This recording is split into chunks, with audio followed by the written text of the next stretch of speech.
My sister threw open the door, and it banged against the little console table she kept by the entrance. "Silas," she said breathlessly, before even removing her coat, "I have to tell you something," which was enough to make me feel trapped, as though the words out of her mouth were expanding and filling up the space in her tiny apartment.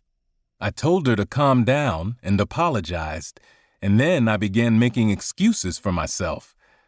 I had assumed she would be angry at me because of the previous night, so I was primed for what she might say when she got home from work. "Don't be so defensive," Bernice said.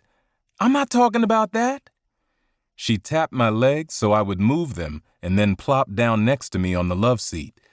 The chill from outside clung to her body. I saved my reformatted CV, set my laptop on the floor, and listened. The man who sang out of tune had been waiting for her again. He had started standing near the card shop on Amsterdam Avenue during her lunch hour 2 weeks earlier, and she had quickly noticed his repeated presence. As she passed him that afternoon, he faced her directly and gave her a meaningful look, which was more than he had ever done before. But all he did after that was keep belting it out in that terrible voice, she told me. A sentimental song, you know?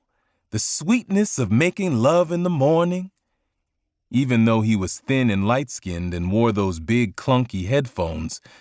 Not my type at all, she said. Bernice did find him somewhat handsome, but since he didn't say anything, she just went inside the shop. She liked to go in there during her break because her job could be tough.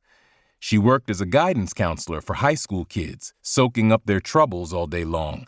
And the cards, however hackneyed or sentimental, gave her a daily boost she enjoyed.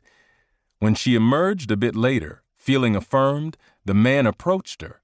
With the headphones clamped around his temples, his gloved fists tight around the straps of his backpack, he said he was sorry for bothering her, that he hoped she didn't mind, but he had seen her walk by the other day and thought, well, she was beautiful.